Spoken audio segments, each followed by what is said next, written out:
Bonjour à tous et bienvenue donc à ce webinaire qui est dédié au suivi des animaux douloureux grâce à la téléconsultation.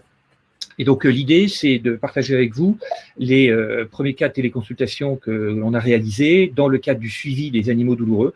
Et je vous présenterai un certain nombre d'exemples, des exemples de douleurs aiguës avec des accès douloureux paroxystiques, notamment suite à des hernies discales, douleurs aiguës post-opératoires, et puis on évoquera aussi le suivi de douleurs chroniques. Je vous parlerai de grand intérêt de la téléconsultation pour affiner le diagnostic de l'hyperesthésie féline. Vous savez tous que j'exerce une activité de référé en douleur sur l'île de Ré. Je vous présenterai des cas référés avec des gens qui habitent loin et donc la possibilité qu'offre la téléconsultation de suivre plus efficacement des cas d'arthrose du coude traités par les cellules souches et des cas aussi de douleurs chroniques post-opératoires particulièrement complexes, vous allez le voir, suivis par physiothérapie. Et puis enfin, des cas qu'on rencontre de plus en plus souvent dans nos cliniques et cabinets vétérinaires, des cas d'arthrose sur des chiens âgés qui présentent des comorbidités. Et on verra que la téléconsultation, en complément de l'examen présentiel, peut nous apporter une aide pour évaluer le rapport bénéfice-risque. Mais avant de vous présenter ces cas, je pense qu'il faut apporter peut-être un éclaircissement. En tout cas, je vais vous livrer mon sentiment par rapport à l'opportunité, la faisabilité de faire des téléconsultations. Alors, force est de constater que pour l'instant, il n'y a pas de disposition réglementaire relative à la télémédecine en vétérinaire, à la grande différence de ce qui se passe en médecine humaine. Et c'est vrai aussi que l'Ordre, avec l'appui des organisations professionnelles vétérinaires, a fait une demande d'autorisation au ministère de l'Agriculture pour pouvoir mettre en place la télémédecine à titre expérimental. Alors, on peut clore le débat en disant c'est illégal, on ne fait pas. Et après, on peut se dire, oui, quelle est la réalité sur le terrain? Donc, moi, je suis praticien comme vous tous, comme vous toutes, et on a à gérer des situations qui ne sont pas forcément faciles, et surtout, on reçoit des informations qui peuvent paraître parfois contradictoires. Ainsi, l'Ordre, à juste titre, a fait appel à notre responsabilité éthique, déontologique, civique, pour contribuer aux efforts en cette période de Covid-19, des efforts demandés pour ce qui concerne le confinement et donc des restrictions de déplacement. Et donc l'Ordre nous a clairement encouragés à limiter les activités aux urgences. En face de ça, on a aussi dans notre code de déontologie des devoirs fondamentaux qui sont précisés, à savoir la continuité de soins. Est-ce que la continuité de soins, c'est faire que des gardes? Et le deuxième devoir fondamental, entre autres, c'est atténuer la souffrance animale. La DGL a également envoyé des recommandations. Est-ce qu'elle nous a apporté des éclaircissements? C'est un doux euphémisme. Elle précise qu'il y a des actes qui ne peuvent pas être différés. C'est toutes les affections aiguës et celles dont les conséquences à terme réduisent sensiblement le confort et l'espérance de vie.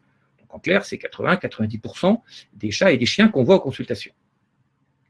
Finalement, l'Ordre des vétérinaires, comme un bon nombre d'institutions professionnelles, nous encourage à promouvoir des gestes barrières.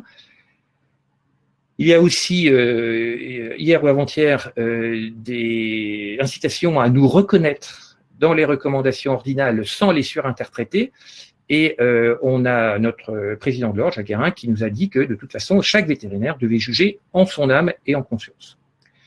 Donc, c'est ce que j'ai essayé de faire.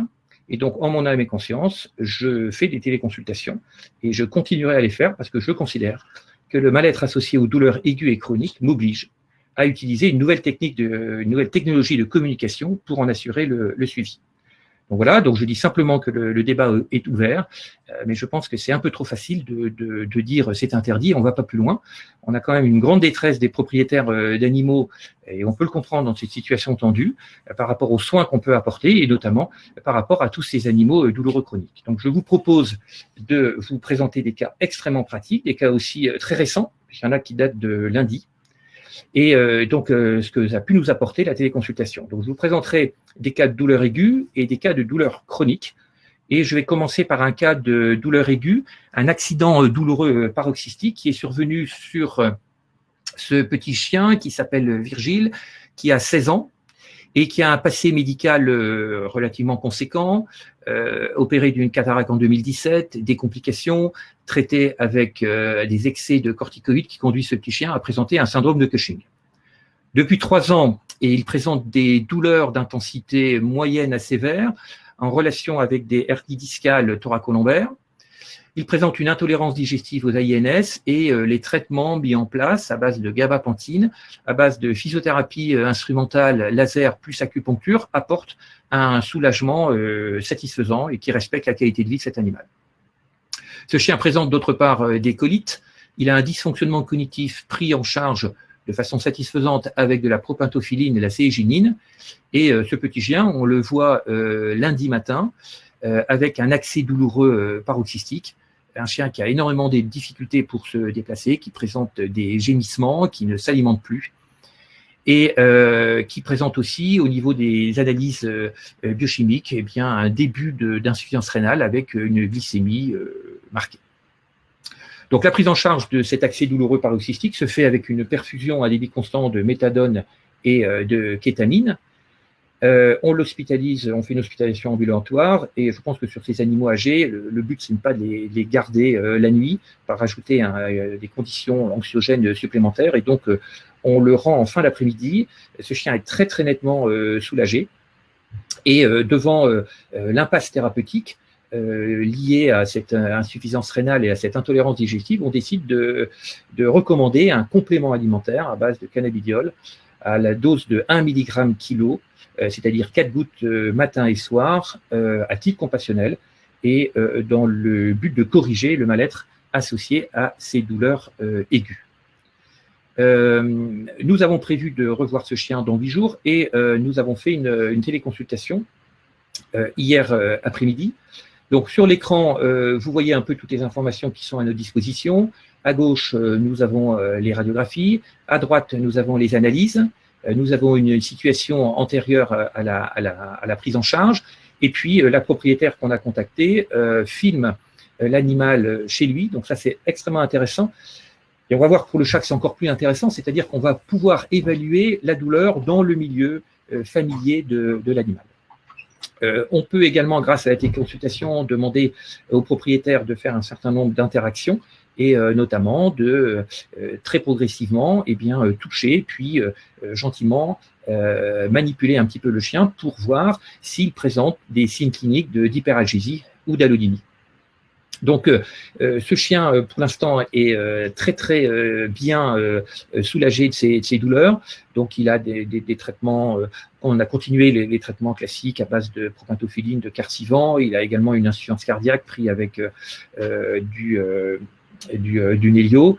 Et puis, il a donc ce cannabidiol. Donc, on a prévu de le revoir lundi et on a proposé à la propriétaire de téléphoner à la clinique s'il y avait une urgence et de nous envoyer par le chat, par cette messagerie instantanée, des nouvelles et éventuellement une demande de nouvelles téléconsultations en attendant la consultation en présentiel de lundi prochain. Le deuxième, alors c'est inutile de vous dire évidemment que la propriétaire a particulièrement apprécié ce suivi et dans ce contexte particulier du Covid-19 avec les limitations de déplacement, elle a trouvé ça particulièrement profitable. Le deuxième cas que je souhaite vous présenter concerne les douleurs aiguës en post-opératoire immédiat et notamment sur un chien particulièrement vulnérable, un chien âgé qui a eu qui a lui aussi un lourd passé à la fois médical et chirurgical.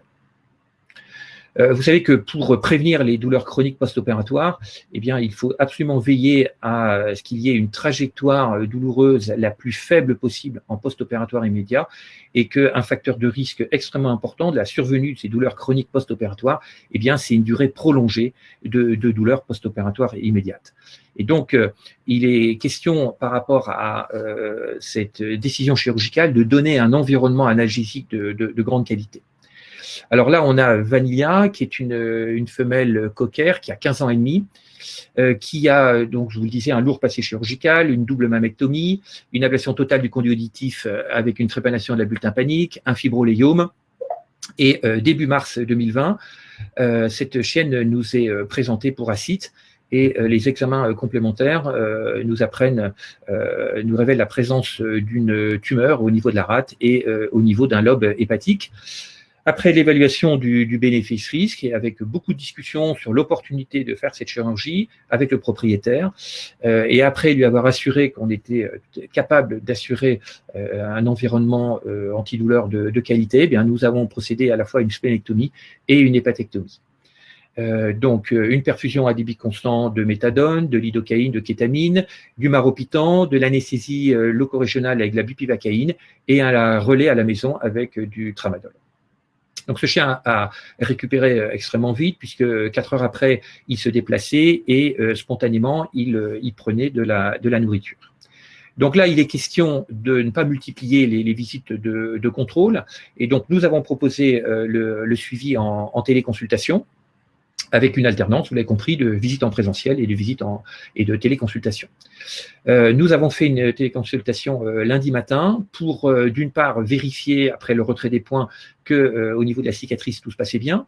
Au cours de la téléconsultation, il nous est possible de faire des captures d'écran avec l'accord du propriétaire, donc de prendre des photos. Et après avoir reçu le résultat de l'analyse, qui a révélé à la fois un histiocytome fibreux malin et un hépatocarcinome différencié, eh bien, nous discutons autour de la prise en charge et la continuité de soins de cet animal. À ce jour, ce chien va vraiment très très bien. Donc, du haut de ses 15 ans et demi, 16 ans, il y a certes un sommeil, une durée du sommeil qui est importante, puisque ce chien dort à peu près 16 heures par jour, mais il a une qualité de vie qui, aux yeux des propriétaires, est tout à fait satisfaisante.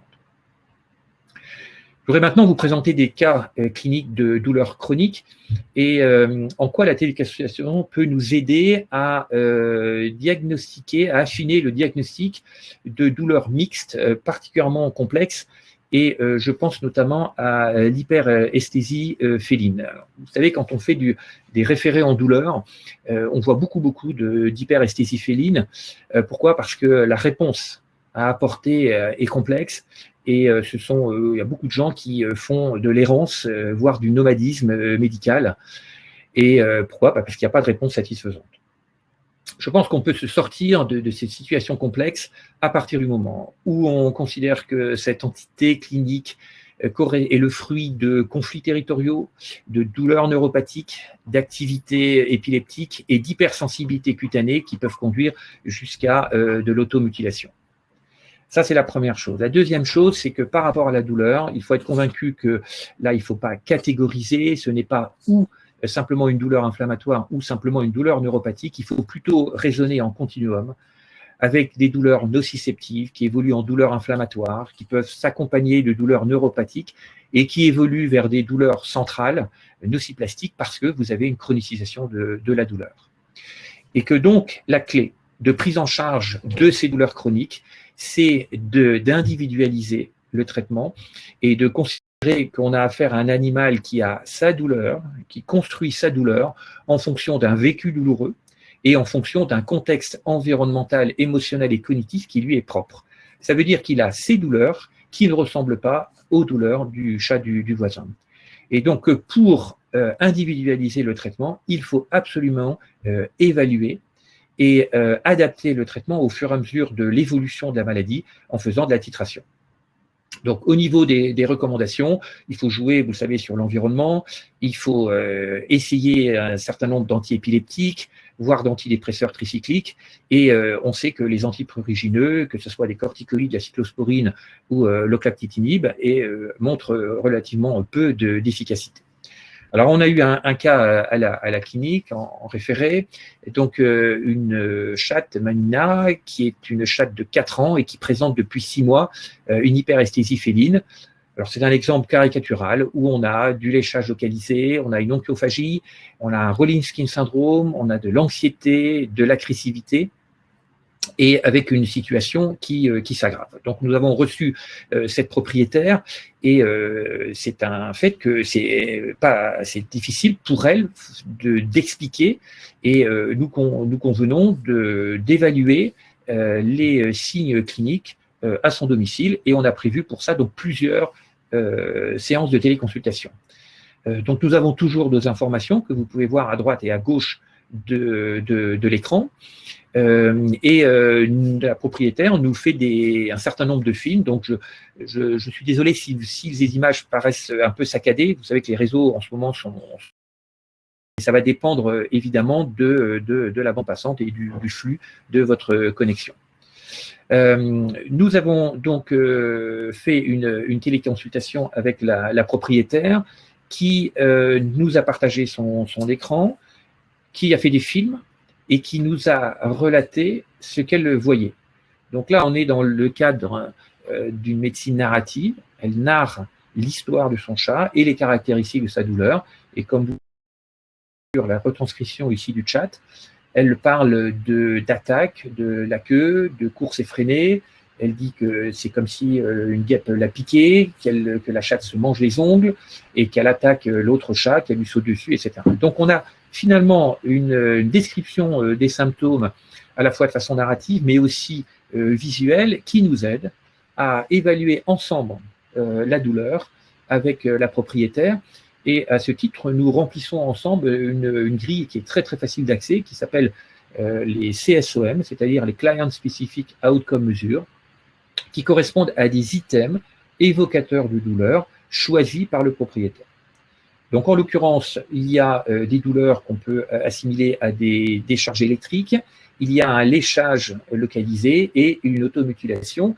Le problème est sévère ou très sévère, ce qui nous conduit à un score total de 10, 1 x 4 plus 2 x 3, 6. Ça fait donc bien 10 sur le score total. Suite à ça, nous préconisons un certain nombre de recommandations. Les recommandations portent sur la modification de l'environnement, l'utilisation de phéromones faciales, la disposition de paniers refuge, la modification, utiliser des petits parcours. Alors, vous avez vu, là, on a eu la chance d'avoir une propriétaire très, très bricoleuse et qui, comme vous le voyez sur l'image à droite, avec le fait d'avoir enrichi le milieu et rendre le milieu de la maison un peu plus le chat. On a prescrit de la gabapentine avec la nécessité d'individualiser donc son traitement et nous lui avons partagé cette grille des CSOM pour qu'on suive ensemble l'évolution. On a pris ensuite rendez-vous pour une troisième, quatrième téléconsultation et après 8 jours de traitement, on a une amélioration qui est extrêmement nette. Il y a eu des nouvelles mesures au niveau de l'environnement qui ont été adoptées et on a donc une narration de l'amélioration qui est extrêmement flagrante. Et ensuite, d'objectiver avec un graphique l'évolution de l'amélioration. Vous avez vu qu'on a une amélioration très, très spectaculaire très rapidement dans la première semaine avec une petite rechute qui a nécessité une adaptation de la dose de gabapentine. Et puis, à ce jour, on a une stabilisation, pas une disparition complète des symptômes, c'est illusoire, mais par contre, un score très, très nettement diminué. Vie qui est largement améliorée. Donc là, la téléconsultation, elle nous a aidé à affiner notre diagnostic et à préciser les recommandations et enfin à titrer au niveau de notre thérapeutique et à l'utilisation de la gabapentine. Je vous le disais, donc j'exerce une activité de référé en douleur chronique à la clinique de l'île de Ré et à ce titre, je reçois des cas complexes de douleur chronique et je voudrais vous parler de qui s'appelle Hachi, qui est un canet corso mâle de 7 ans, de 54 kg, et qui présente une arthrose sévère des coudes suite à une dysplasie. Il a été opéré au niveau du coude droit d'un processus en Koné avec des suites chirurgicales difficiles, avec une douleur intense en post-opératoire, ce qui n'a pas conduit la propriétaire à envisager une opération du type sur le deuxième coude. Ce chien a un parcours de soins long, studieux de la part de la propriétaire qui est extrêmement motivée. Il a reçu, alors pour ma part je trouve ça curieux, des ondes de choc. Bon, la gabapentine a été prescrite mais a entraîné non seulement absolument pas de soulagement et au contraire une sédation excessive. Il y a eu des anti-inflammatoires qui ont apporté une amélioration transitoire, qui ont conduit à une intolérance digestive. Ce chien reçoit des contrôles protecteurs et le vétérinaire traitant, en désespoir de cause, a des infiltrations d'acide hyaluronique Et nous consultons ce chien avec une alternative et une demande d'euthanasie. Donc on est vraiment dans une urgence parce que ce chien a une qualité de vie qui est extrêmement dégradée et il ne peut plus se déplacer et présente des complications comportementales, dépressives, anxiété et d'irritabilité importante. Donc nous avons pratiqué avec un consentement éclairé de la part de la propriétaire d'une injection dans les 2 coudes de cellules souches néonatales avec un résultat extrêmement satisfaisant. Comme vous pouvez le voir sur l'écran, il est possible quand on fait des téléconsultations de jumeler évidemment votre écran Linkivet avec votre logiciel métier. Et puis, là encore, on est dans le partage d'informations, que ce soit des photos, des radiologies, des examens complémentaires, et la propriétaire nous partage des vidéos qu'elle fait, et elle nous donne également son avis sur l'évolution des douleurs de son chien.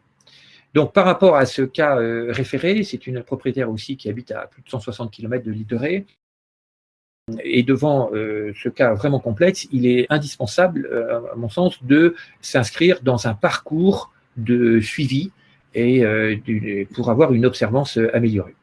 Donc, nous avons fait 2 consultations préalables à l'injection de ces cellules souches en août 2019 et nous lui avons proposé un certain nombre de visites de suivi en présentiel avec une alternance de téléconsultations.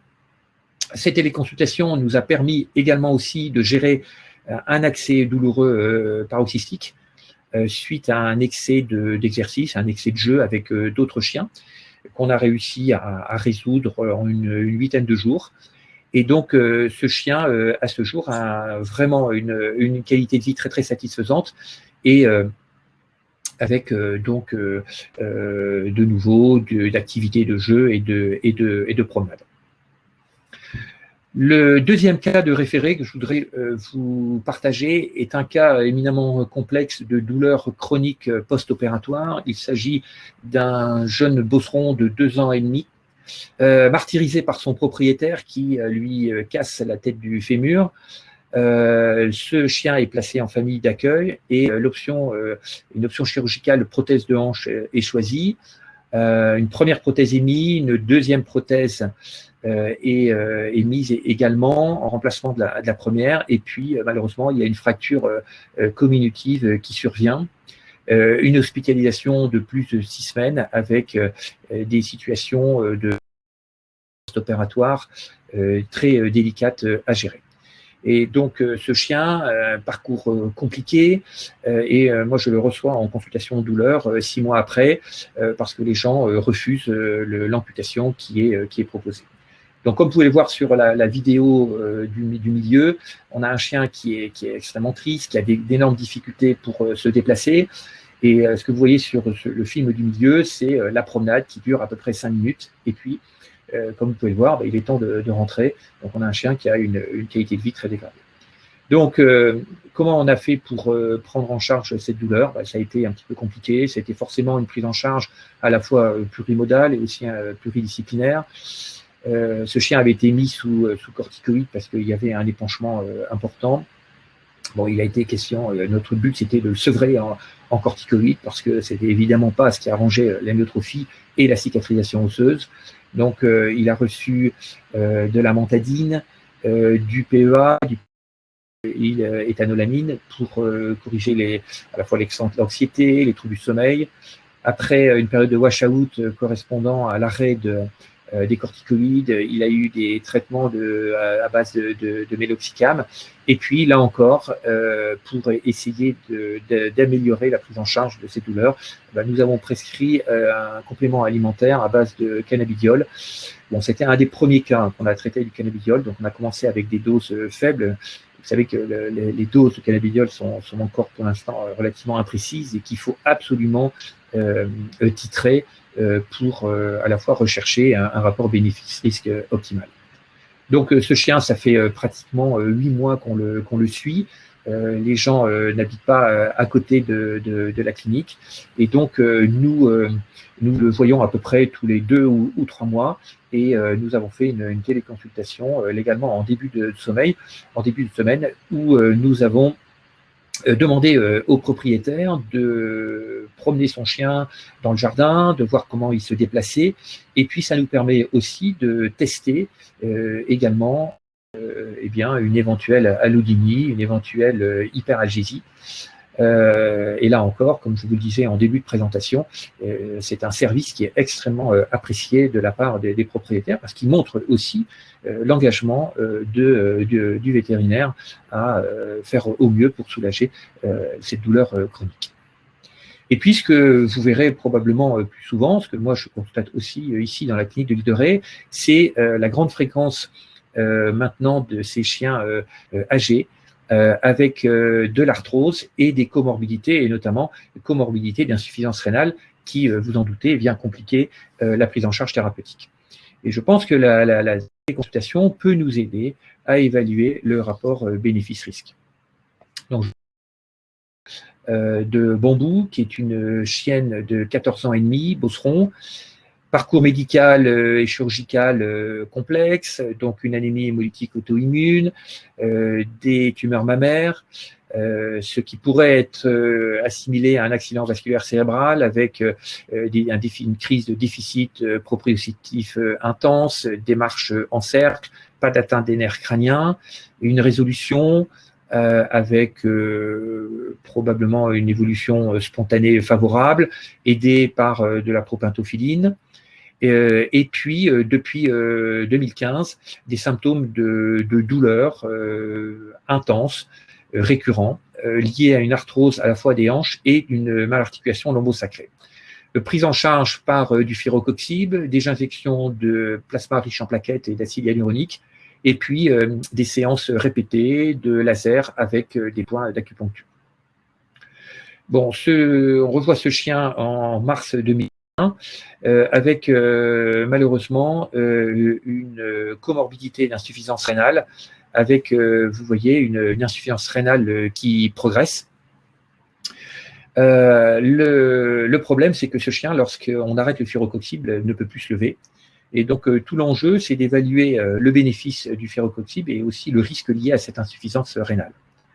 Donc, devant l'aggravation de cette insuffisance rénale, nous avons expliqué qu'il fallait absolument évaluer ce bénéfice. Donc, nous avons proposé la grille CSOM en notant les 3 items évocateurs de douleur, la difficulté au relevé, la difficulté à la marche, et ce chien présente d'autre part des troubles du sommeil avec la nuit.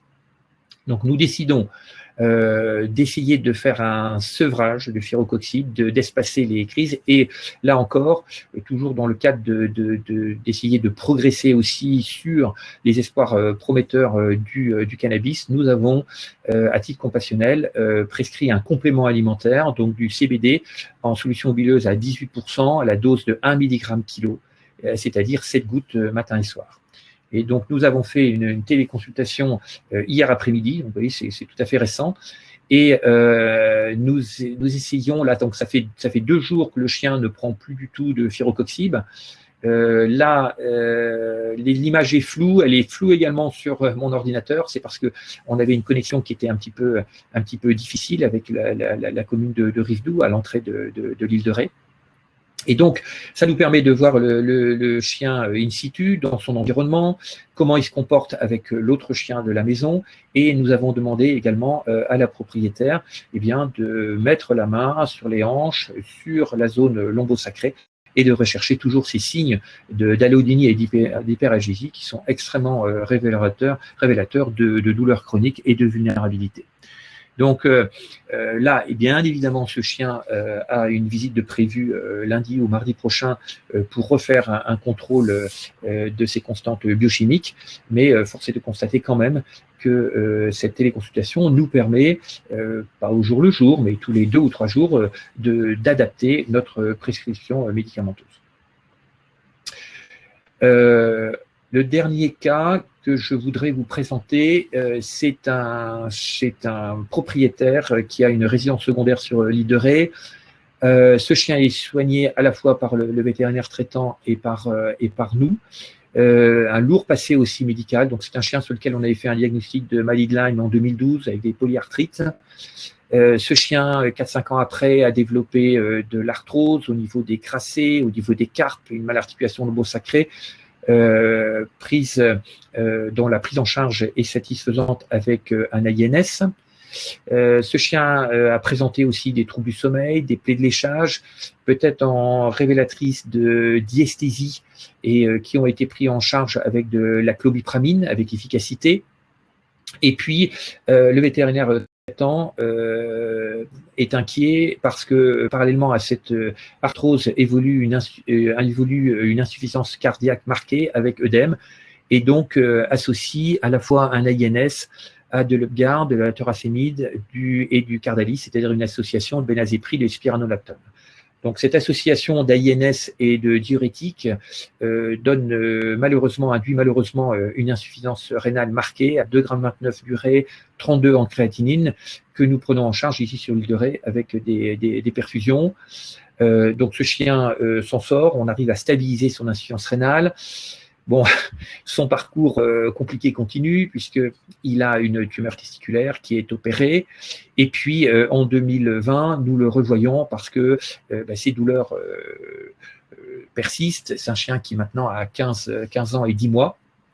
Et ce propriétaire habite dans la Creuse et nous demande de lui donner des conseils en complément de la visite de son vétérinaire. Donc, ce chien est suivi en bonne entente avec le vétérinaire de son village et nous ici sur l'île de Ré.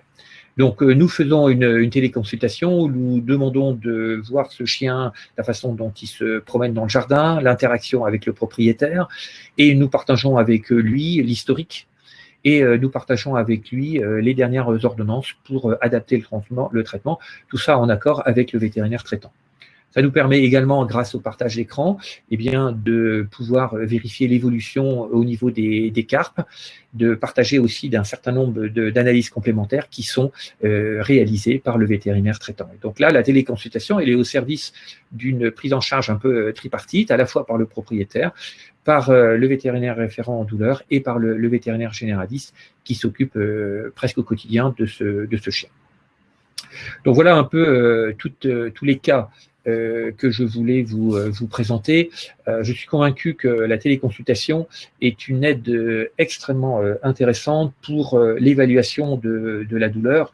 Vous savez que pour la prise en charge optimisée des douleurs, qu'elles soient aiguës ou chroniques, l'évaluation, c'est une étape indispensable. Alors la télé, comme toute méthode d'évaluation, ça ne peut pas être une méthode unique. Et donc, c'est un complément idéal, un complément de la médecine narrative que l'on pratique en visuel, en one-to-one avec le propriétaire. Je pense que c'est un complément des grilles d'évaluation qu'il faut absolument généraliser, que ce soit les grilles CSOM, que ce soit la grille d'Holodog ou la grille Helsinki. Ça doit être en complément d'un examen clinique parce que rien ne remplace l'examen clinique pour évaluer la douleur, évaluer l'ankylose, évaluer l'hyperagésie, l'allodynie, évaluer les répercussions d'ankylose, d'anéotrophie.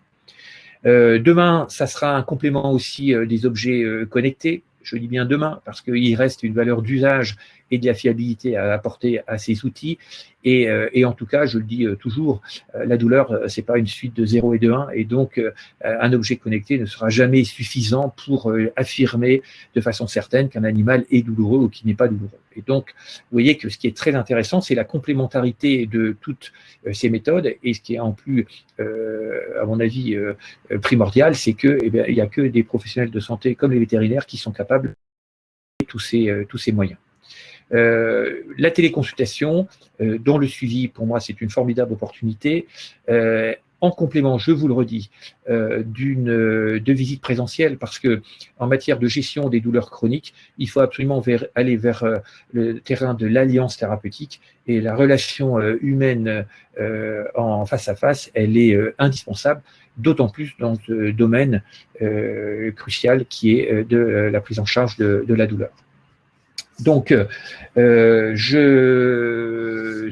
vais terminer ce webinaire en fermant cette présentation et en répondant, si vous le souhaitez, à un certain nombre de questions.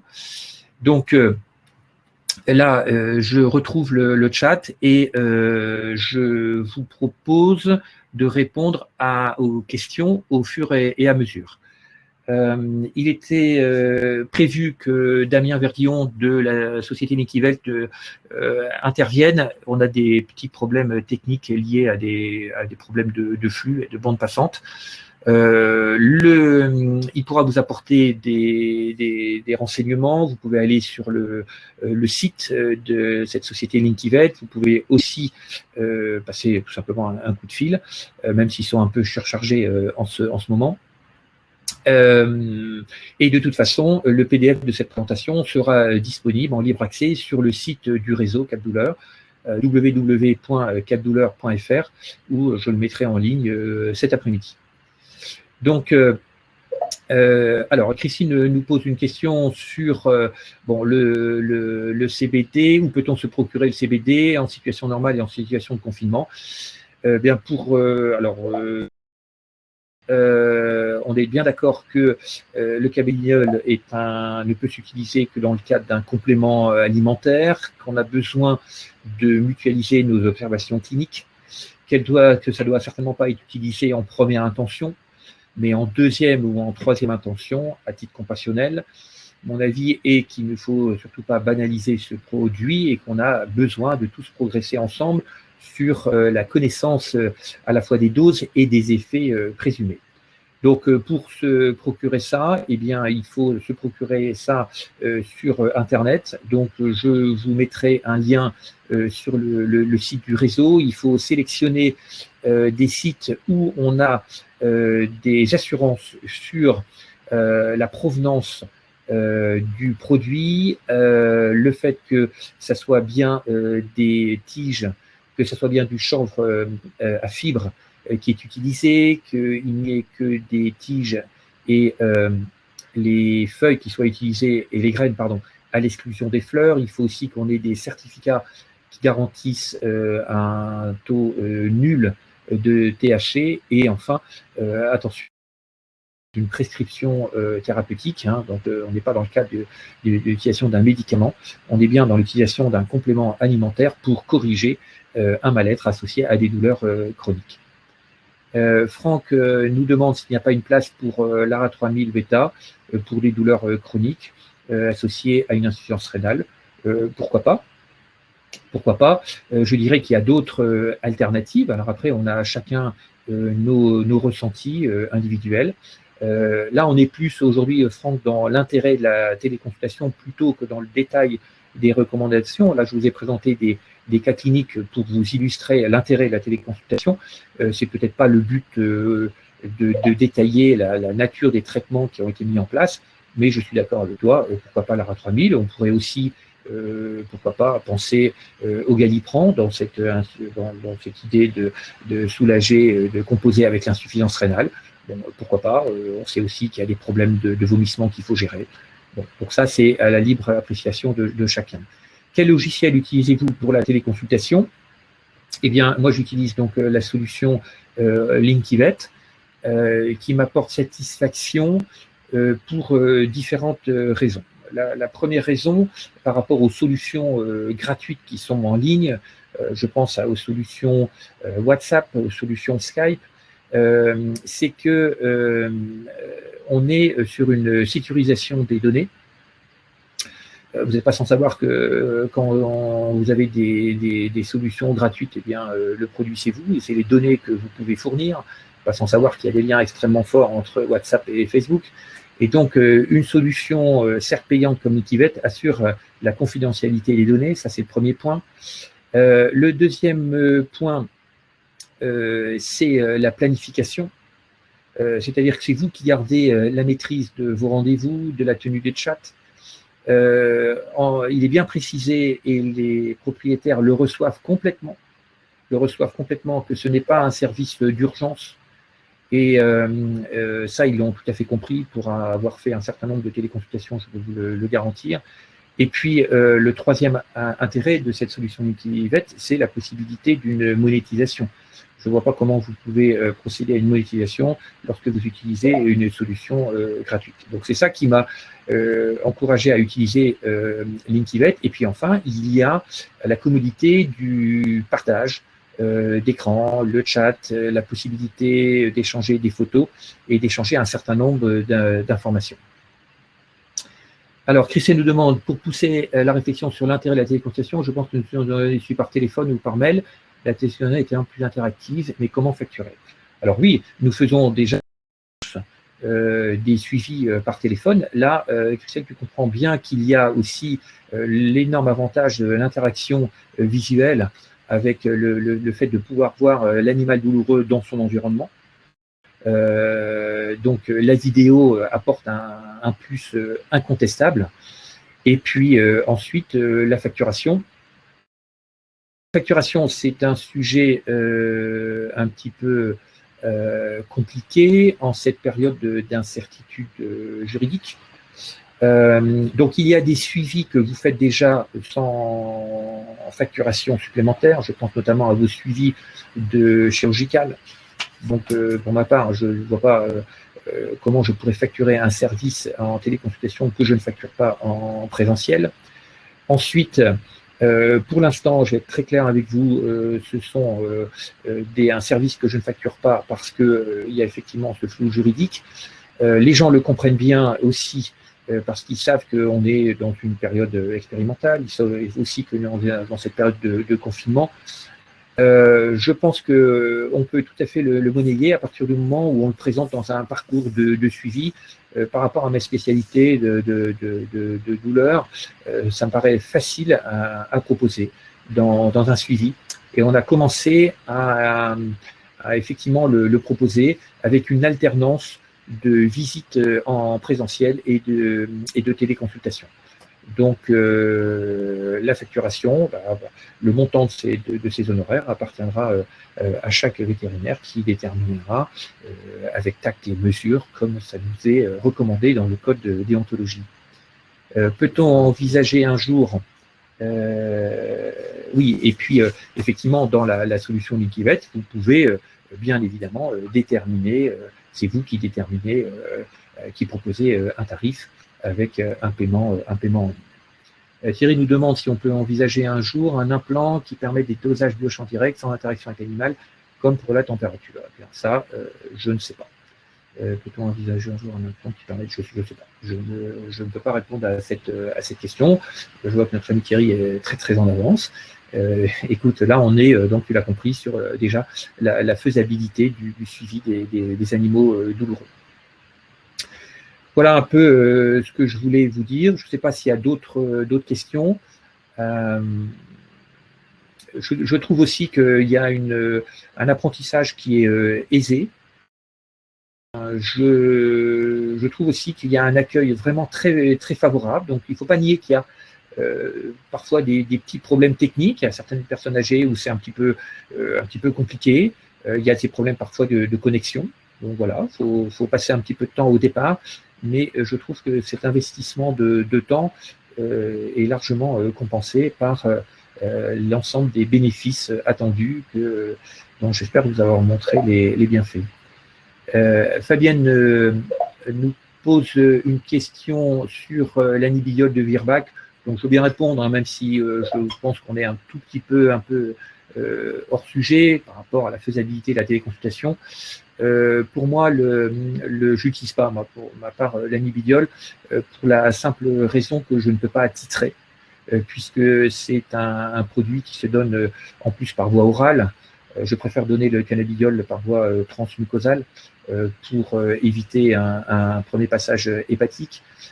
Donc, comme je n'ai pas la maîtrise de cette titration, je ne l'utilise pas et je préfère donner en plus dans une solution huileuse avec une connaissance parfaite des doses de CBD que je donne. Concernant les cellules souches néonatales versus les injections intra-articulaires de PRP.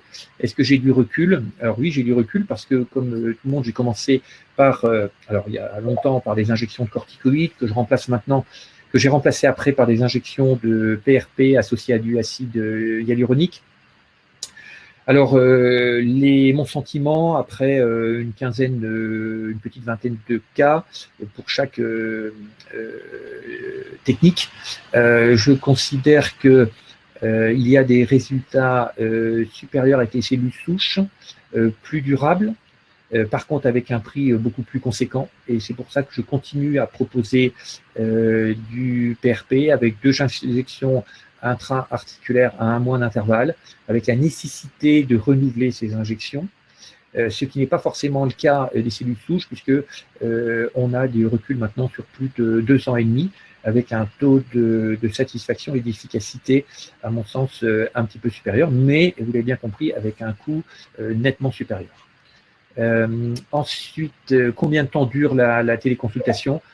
C'est très court en fait, hein. C'est souvent, alors c'est en fonction de chaque situation, mais la plupart du temps, c'est des cas qui peuvent durer de 5 à 15 minutes en suivi de douleurs post-opératoires. C'est 5, 6, 7 minutes. Pour des cas référés, c'est un peu plus long, mais ça dépasse rarement, 10-15 minutes.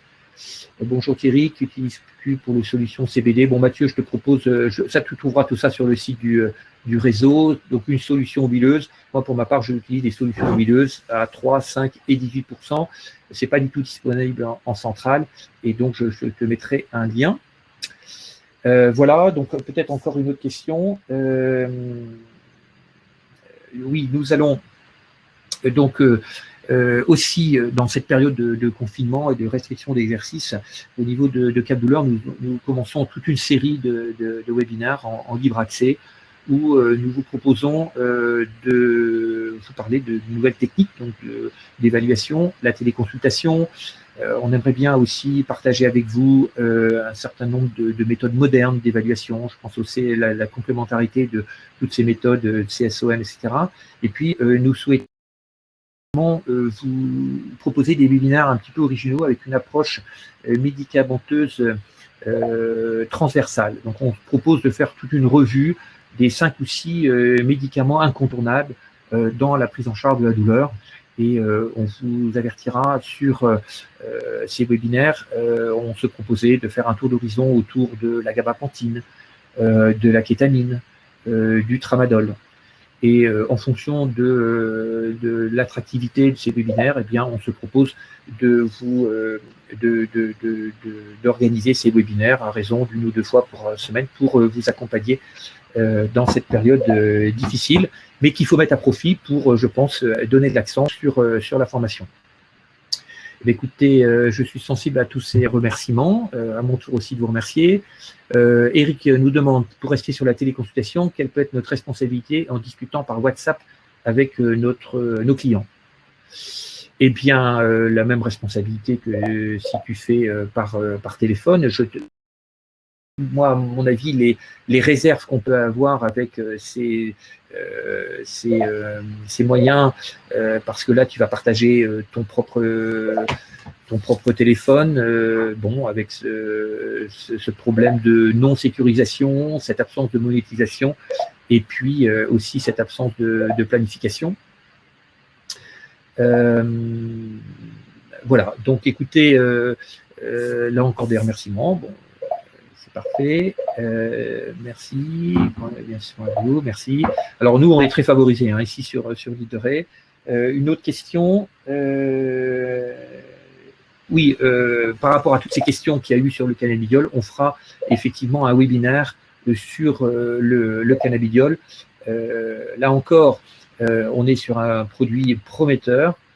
Je pense qu'il faut que notre profession s'empare, comme en médecine humaine, absolument de cette thématique, mais il faut qu'on fasse ça de façon intelligente, avec une prescription raisonnée, argumentée, et on fera tout un webinaire sur l'utilisation du CBD à titre de complément alimentaire, et je vous le redis, pour corriger le mal-être associé aux douleurs chroniques, sans l'idée de banaliser ce produit. Christine nous dit qu'elle a une bonne adresse pour le CBD produit au Luxembourg, contrôlé par le CRP Santé ici. Je vais envoyer le détail. Bon, ben merci. Écoute, oui, il faut être très très vigilant sur l'aspect réglementaire. Et donc, si tu veux, on échangera, Christine, parce que c'est vraiment important d'avoir les certificats qui nous permettent de savoir l'absence totale de THC et sur aussi la provenance de la variété du chanvre. Hein. Il y a une réglementation stricte sur des variétés et donc on échangera là-dessus si tu veux bien. Merci Dominique, je transmettrai tes bisous. C'est moi qui le ferai, hein, puisqu'en cette période de confinement, tu sais qu'on essaye de limiter les contacts. Donc, merci à tous pour votre participation et puis je vous donne rendez-vous au prochain webinaire qui traiteront donc des nouvelles perspectives thérapeutiques médicamenteuses, sans oublier bien sûr que les médicaments, c'est pas tout et qu'il faut marier des moyens non pharmacologiques. Je pense à la physiothérapie, je pense qu'elle soit instrumentale ou manuelle, et puis je pense aussi aux vertus de modification de l'environnement, aux méthodes complémentaires comme l'acupuncture, l'ostéopathie, et puis je pense aussi enfin qu'on a un travail à faire sur l'alliance thérapeutique, parce que si on veut accompagner tous ces animaux douloureux, il faut établir un nouveau paradigme dans nos relations avec les propriétaires, et ces notions d'alliance thérapeutique issues de la médecine humaine sont particulièrement valorisantes. Merci Valérie, à toi, et puis je vous dis à très bientôt. Merci pour votre participation.